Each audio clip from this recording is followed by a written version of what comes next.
Welcome, everybody, to the Advanced Selling Podcast, the longest-running sales training podcast history. My name is Bryan Neal. My name is Bill Caskey. We've been here officially, Bill. We missed our anniversary, kind of. We did. Yeah, it was September. Yeah, but we're here in our 20th season. Can I say that? Does that make sense? Mm-hmm. I said that right. Or 20th year, or 20th year. 20th year. Which it's one big season. It's really just one season. You don't binge the Advanced Selling Podcast like you binge seasons of Mormon ex-wives, or you don't do that. But we're very thankful that you're a listener and find us on LinkedIn. Also connect with me and Bill personally. Yeah. I always answer. If you mention you're a podcast listener, I will heap praise on you. And we will answer. And I think some people that do podcasting don't run their own social media. No. I'll speak for myself. I do. No, I run my own LinkedIn account, and if you get a response back from me, it's me. Yeah. It's not a bot. Yeah, and we love to hear ideas too. And we get some of our best ideas. Well, not the best, second best, come from our listeners. But no, we get good ideas from our listeners. And so if you want to tell us and connect, and then if you have an idea, we will shout you out if you'd like for us to when we run that episode. So we need permission. Yeah. Okay, I went into. I had a shoulder, I don't know if you remember, a few years ago, I tore my rotator cuff, fell, kind of tried to catch myself and ruptured it or tore it. And I went into Athletico, which is a PT organization. I went in, they had a guy specialized in shoulder. And so he worked with me for 4 or 5 months and then even beyond, helping me with exercise. And it feels great now.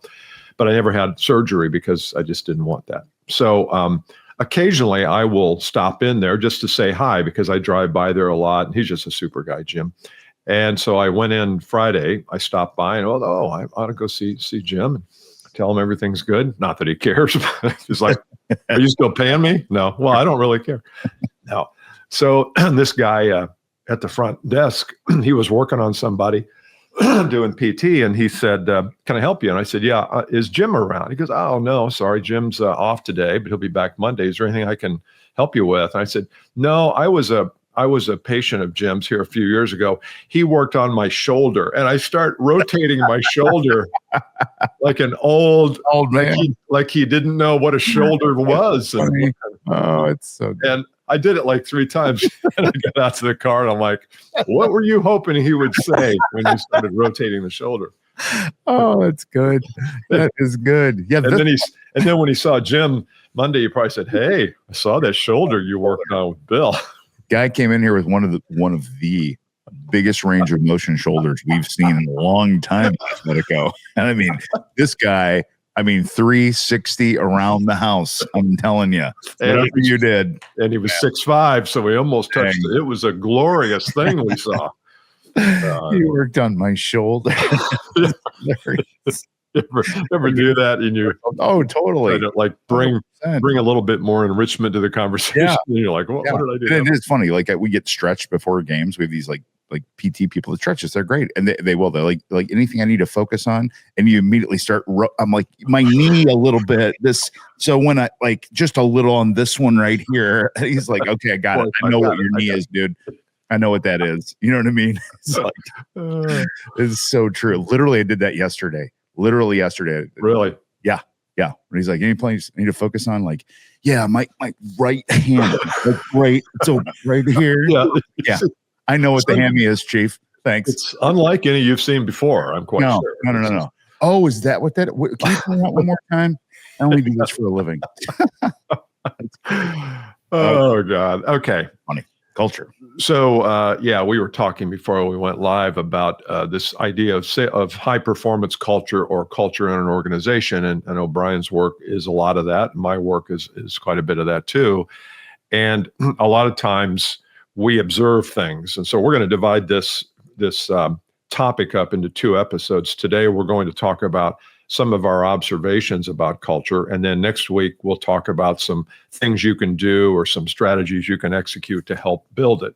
So, I think that's a great way to divide up these 2 episodes. Yeah. And the kind of the setup for, I think I mentioned to Bill when we first started prepping, we get to one of the greatest things to me about Bill and I do, is we get to observe culture for a living.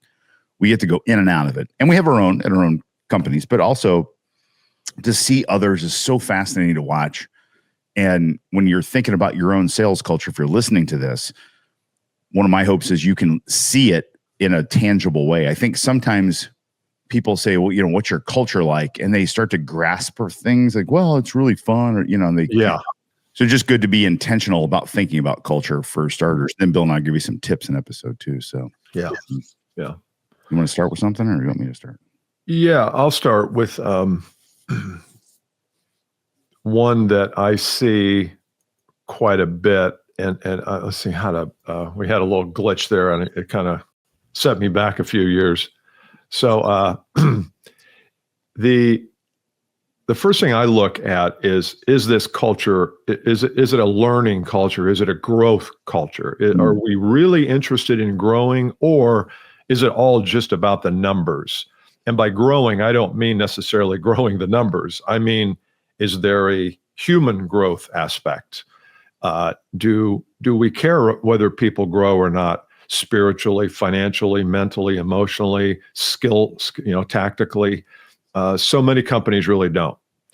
And they are interested in growing the numbers, but I always believe, well, that's the output, the numbers. What are the inputs? Well, the inputs are, how strong are your people? How confident are they? How clear are they? How skilled are they? And a lot of companies really overlook that. And then you lose people. And you lose good people, not because you didn't pay them. You lost them because they didn't feel a part of anything special. I love that. It's very clear, isn't it? When you go into a company that I just had this happen. When I walked into a prospective client of ours toward the end of the sales process, and it was the first time I had been at their facility. And I said something about their culture, and they were kind of like a little, I would say, old school, like tough buyers. You know what I mean? I haven't experienced that in a while. You know what I mean? What do you mean by that, Bryan? They're throwing zingers at you. Yeah. I'm like, okay. I said, well, what do you mean? What do you mean by culture? What do you think I mean? Well, because exactly, I'm kind of like, well, if you turn to your left, you'll see a big picture of you guys building a house in Honduras. So that says something about what you're like. If you go just about 6 inches then to the left, you see the other picture that you put up there in your building. That's what I mean. I don't know. I'm being snarky. You are being snarky. Yeah, I am being snarky for sure. The point is, it's very obvious when culture. And it's obvious the other way when you walk in and I had a client, and this doesn't rub on the business outcomes either. Because I think sometimes we label cultures as good and bad. And there are cultures where, you go in. I had one company, and there's a high performing company that exited their company. I mean, but you go into this place, and it's in the construction industry, it's a little disheveled. It's kind of dirty. There's not a lot of stuff put together. You know what I mean? There's just it's just not, you walk in like, dang, this place is kind of messed up. But in their world, it worked. It worked for them, you know? And I think, it's kind of dangerous to define culture physically about what you see when you walk in, because there's a second or third dimension to it that's indefinable. It's indescribable. It's just in the air. It's a vibe you get. Yeah, it's messy and there's dirt on the floor, but man, when we go out to do a freaking project, we are on it. Yep. And we want to be the best in the city. Are we the cleanest in the city? No, maybe not. But I think we live in such a physical world where we want to see culture, and sometimes you just can't. No. And you see, this is great. We're talking about this. Some of you listening are in this culture where you do have all the pictures of the home build in Honduras and the fitness thing and the little pretty tracks to get you to a prize for winning a thing, and culture, and the culture sucks. It's awful because it's not behind a united, enjoyable thing. So it looks good physically. And isn't good the other way. It ended with the pictures. The pictures were step one. And then it just kind of ended. Well, I mean, if you look at the numbers from Harris and Gallup and some of these polling organizations where they poll employee engagement, it's always 55% are either fully disengaged or partially disengaged. So let's just say 50% of your workforce isn't all that excited about you and your company and your culture. And that doesn't mean salespeople. That wasn't designed around just cohorts, but 1 in 2 people at your company aren't all that excited about it, and they're kind of disengaged. Now, I think that's a direct reflection of culture. Yes, I would agree. And the more we're talking about this, as you're thinking about your own culture, whether you're a leader and you want to like build or modify or, move it, or you're in one, you're like, how do I, because you can influence it from, absolutely, from any seat. You can influence culture from any seat, is to say, gosh, what is it? And just start to think about what's missing. Because like you said, Bill, that third level deep is you just feel it or you don't. And others can feel it or they don't. Like, well, you have a good culture here. And then when you get the question, what do you mean? Maybe it's not pointing to the pictures on the wall. Mm-hmm. Maybe it's about how you were greeted or how your conversation went with somebody. It's interesting. So you just mentioned something that I think also is vital, and that is there's the corporate culture that's probably built over years because the founder and the founder's grandfather and the founder and the founder's father. I mean, there's this culture through the years, through ages, that has stood up. Yeah, and then there's also but you might be in an organization where the culture is not really very good, but your culture is your personal culture. And so even though you may not be able to fully impact the corporate culture, you still have your own culture, who you surround yourself with, what your work ethic is, what your mission is, apart from the company. I mean, it's not in lieu of the company, but it's in addition to. So I think even the sole producer and the salesperson who maybe is with a company they don't really spend much time on culture, you can spend it on your own. God, that's good. So that's got me thinking about something else now. This is a good episode. I love the episodes that make me think like, oh man, you're onto something here. What I'm thinking about is because you're a salesperson, if you're listening to this more than likely, or a sales leader, you've got salespeople. And each of us have customers, and they're like defined group of customers. Sometimes it's 100, sometimes it's 30, and we have relationships with those customers. Here's a thing to think about: what is my customer relationship culture like? Do my customers have a culture with me and with each other? That's a thing. So, like, do your customers know each other? Do you bring them together? Do they experience something in common with you, with working with you, which is interesting. I'm not sure we talk about or think about that very often, or are intentional about that. When's the last time you got all your people together, your customers together to meet each other?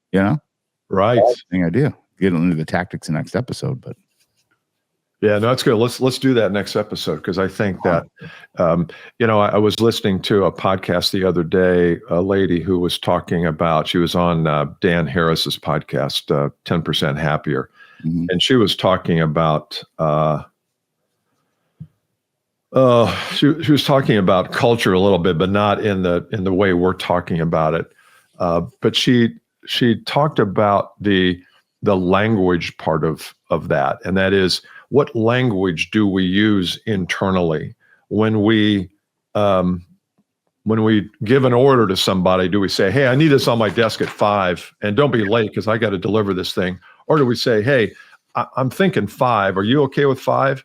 You can't do 5. What about 5? I mean, there's a negotiation. There's not like a command and control language. We're going to do this together. Now, I'm not talking about everything as a committee decision, but there's a way to treat other people within the organization and customer. That's why when you say customer, that's another part of this is, what's the language we use around our customers? Yeah. And what do they use with us? And what do they use with us? Yeah. If your customer's like constantly badgering you and demanding things, that says something about the way you've set this up culturally, I think. Exactly. Right? Exactly.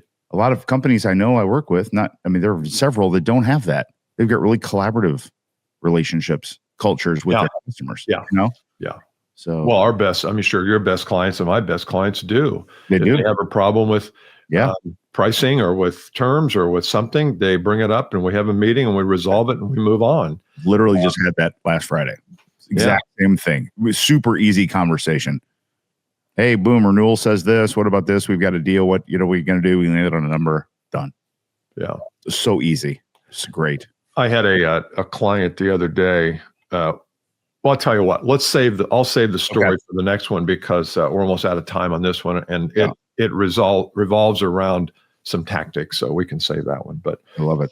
so yeah, you might just over the next week or so, just start to look at this notion of culture. It could be mindset, it could be language, it could be environment, like literally the physical environment, which makes a huge difference in how we work and what our production is. It could be in who you hang around with. Yes. If you hang around with a bunch of losers, you're not going to be able to bring them up. They will bring you down. If you hang around with winners, the winners will bring you up. Love and that's not very politically correct, losers, but you know what I mean. Average performers. You are one, so you know what I mean. Exactly right. 100%. I try though. Okay. We'll see you next time. All right. Good job. See ya. Bye.